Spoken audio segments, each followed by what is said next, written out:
Into the round of 32 we go now, and it's an all-European affair with Portugal taking on Croatia, who of course will go home, who of course will go through to the round of 16. We're going to take a look at it, all of it, next. That's right.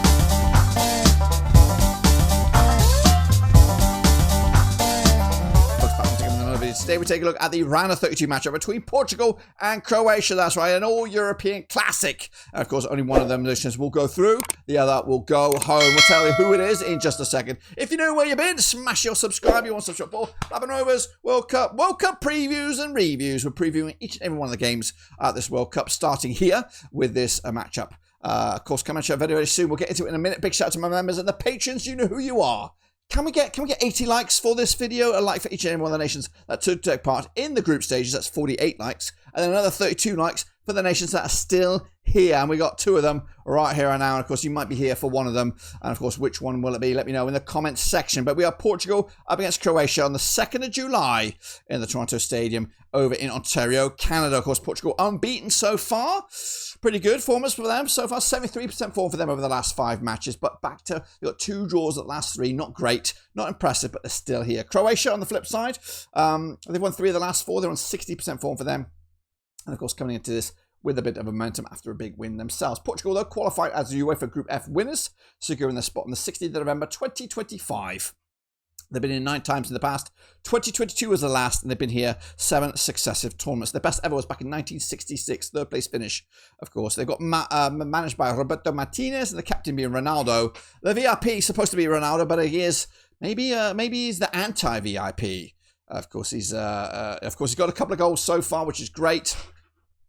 But, you know, are they better without him? Of course, they are ranked 5th in the world rankings at the moment, but we'll see what Portugal shows up. This is a chance for them to kind of quash the critics with the likes of Costas, Jose Sá, Rui Silva, all compete for the number 1 jersey at the back there with the likes of Ruben Dias, João Cancelo, Nuno Mendes, and of course much more. Into midfield, likes of Bernardo Silva, Bruno Fernandes, Vitinha.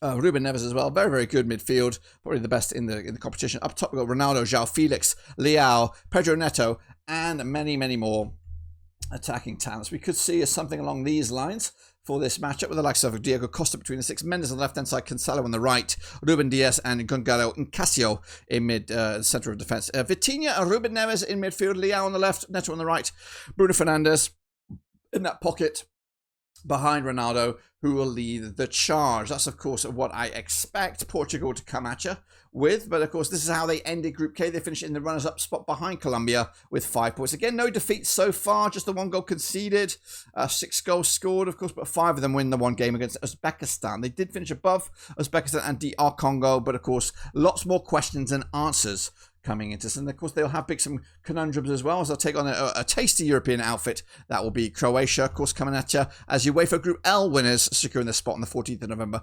2025. This is their 7th tournament. 2022 was the last. They've been here in 4 successive tournaments, with the best ever back in 2018 when they were runner-up. They're managed by Zlato Dalic, the captain being Luka Modric. He is still the VIP, still the magician in midfield, 11th in the world rankings at the moment for Croatia. Of course, coming at you with this squad list of the Dominik Livakovic between the sticks, Gvardiol at the back, Kalatakar, Stanisic, Erlich as well. Into midfield, Modric, Kovacic, Pasalic, Sucic. We've got Nikola Moro as well. Up top, Perisic, Karamanlic, Budimir, who's got himself a couple of goals already at this World Cup. And we could be seeing something along these lines for Croatia. Livakovic, Erlich, Kalatakar, Sutalio, Vuzakovic, and Stanisic making up a bag 5. Perisic on the left, Sucic on the right, Baturina and Modric in midfield, with Karamanlic leading the line, or maybe Ante Budimir up top. Of course, how did Croatia finish? Well, they finished as runner-up in Group L behind England, of course, courtesy of that 4-2 loss in the opening game. But since then, they've upped the ante and, of course, got themselves a couple of wins in quick succession. But back-to-back wins, momentum is moving, wheels are cooking, and, of course, how far can this Croatian squad go? Somebody at the door.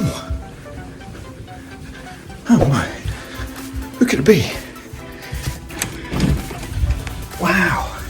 2 packages from Fanatics. Unbelievable.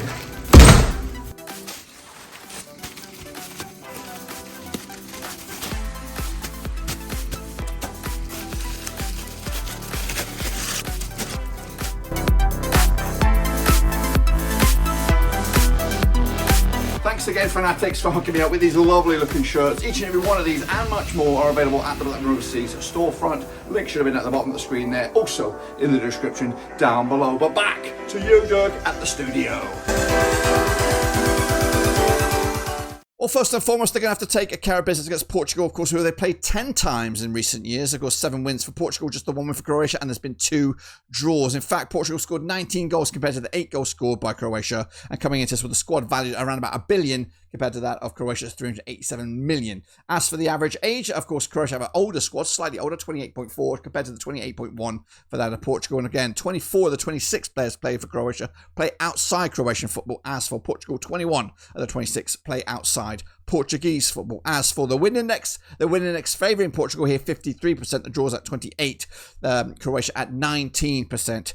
Here and now. The public opinion, again, still early with the public vote, but 69% of you are backing Portugal, 31% are backing Croatia to win this game. As for me, though, we're going to look at me in a minute. I want to showcase you what the bracket looks like for these two nations. Of course, that's the bottom end of the bracket. We're going to move to the top end.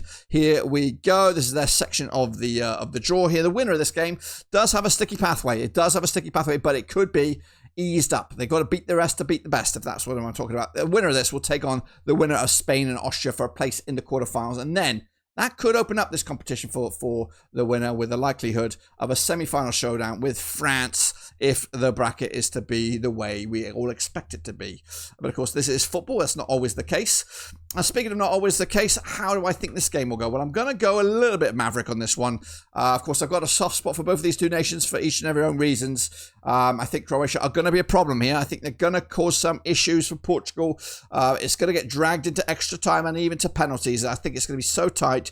I think the Ronaldo effect will have a bit of a hindrance for Portugal as they will not score enough goals to win this game outright. It will get dragged to the distance. It will come to penalties. And I'm going to go with, against the grain here, against the familiarity of the Croatian success, I'm going to go with Portugal to win this one on penalty shootout to go through to the round of 16 where they'll likely take on their neighbouring nation of Spain. Well, there you have it, folks. There you bloody have it. That, of course, is my prediction. Let me know yours, of course, in the comments. The best and the worst will be featured in the review show when, of course, we come back to talk about this result. Of course, if you want to look at some other predictions made by myself at the channel, we've got the cat prediction. We've also got the ones made by a bunch of ping pong balls. Make sure you check those out as well. Link should be on the screen right about now. But until then, subscribe, smash the like. Catch you later. We're done.